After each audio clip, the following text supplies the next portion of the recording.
Hello, welcome or welcome back. A few days ago, I was asked to talk with some people about pensions, which turned out to be quite a fun little event, even though the subject matter doesn't really seem to be a life a minute. But what did become clear is that it's very common for people to not have any idea at all about how their pensions will be calculated or what they can expect at the end of their working life here. So I'm not going to talk about it for an hour like I did the other day, but I did think it was worth making a short video just to cover the basics. If you haven't been here before, my name is Lisa. I trained and worked in French accounting before I realized that I could provide a lot more value to my clients as an independent consultant. This YouTube channel exists so that we can address all of your most common questions about French business structure, tax regimes, social charges, and more. Our pensions are paid for by our social charges, which we always complain are huge, but the other side of that is that our pensions are quite generous, for some more than for others. And I think we need to be clear right from the beginning that in France, an entrepreneur is always going to have a less generous pension than somebody who receives a salary with a payslip every month. If you've wondered why the French seem to often be so attached to jobs that are sometimes boring and often badly paid, it's because those boring and badly paid jobs come with quite a lot of perks. So if they're made unemployed, for example, they can get unemployment benefit. If they're off sick, then they get proper sick pay, which is the subject of an upcoming video. But also when they retire, then their pensions will be quite generous. So those boring and badly paid jobs do come all wrapped up in a nice snuggly blanket. If you were following last year's very unpopular pension reform, then you know that our new legal age of retirement is 64 years old, which does not necessarily mean that you will be entitled to your full pension at 64 years old. You may be entitled to your full pension if by the time you reach 64 years old, you have validated 172 trimesters of work, or a little bit less if you were born before 1968, but for most of us 172 trimesters of work, which if you work it out is 43 years. Now we are never going to get there. If we came to France as adults, then necessarily we have part of our working life in another country, which means that this 43 years of work and therefore full pension for us remains a mythical and magical idea full of unicorns and rainbows. However, I am going to explain how this works so that we can compare it with what we may realistically achieve. If you look at your social charges, then what you'll see is that a very large part of them, nearly half, goes towards pension contributions. And we contribute into two separate pots at the same time. The first one is our retraite de base. That is our basic state pension. And the second one that a smaller part of our social charges goes towards is our retraite complémentaire. Now, the retraite de base is very easy to explain. That's all about validating the trimesters, which we just talked about and which we'll talk about again.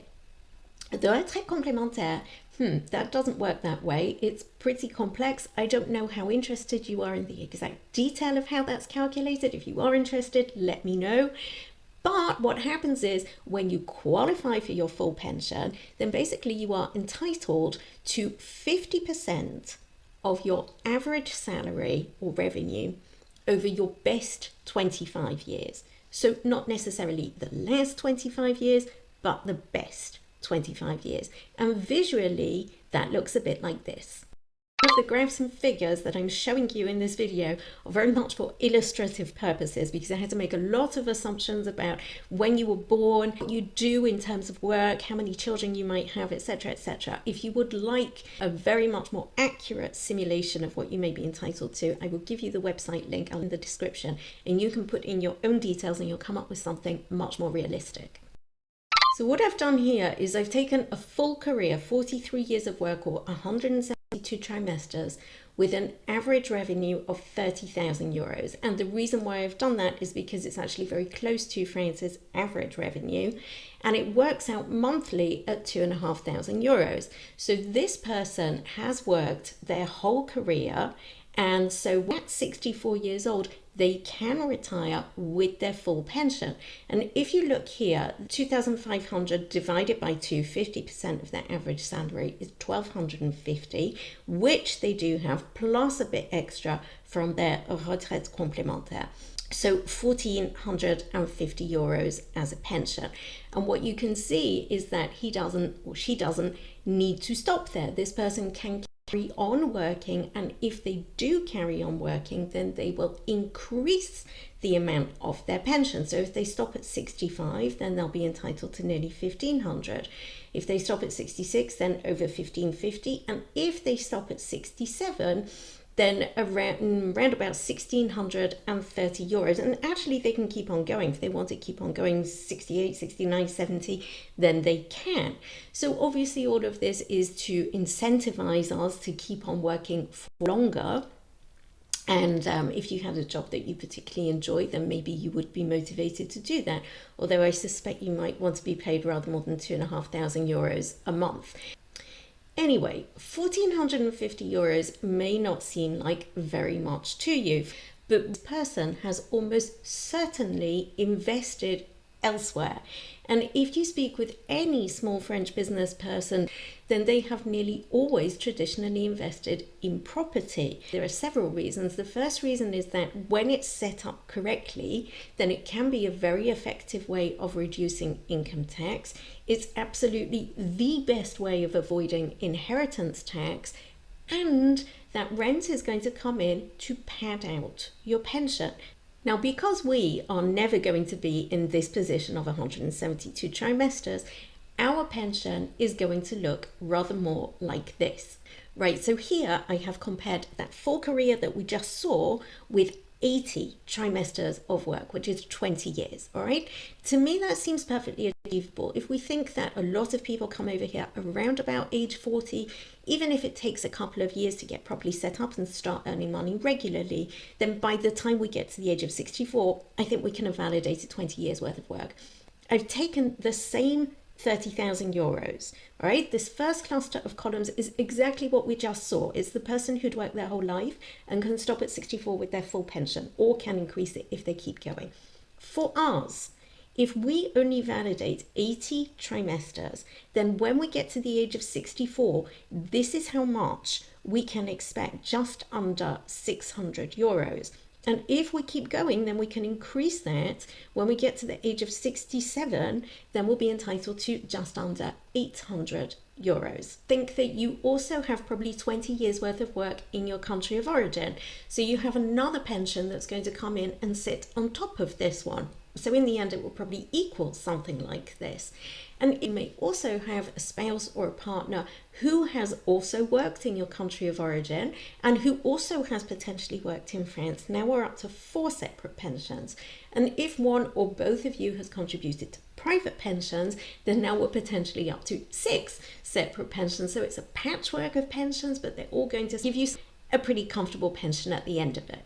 However, if I go down in revenue and I start declaring only 15,000 euros worth of revenue a year, then when I'm 64, I will be entitled to just under 200 euros. And if I keep working all the way until I'm 67, then I will receive just over 400 euros. And if I go down half again, well, then when I'm 64, I will be entitled to about 60 euros. And if I keep working until I'm 67, then I will receive just over 200. Now, why have I gone down to 7,000 euros? Why is that figure important?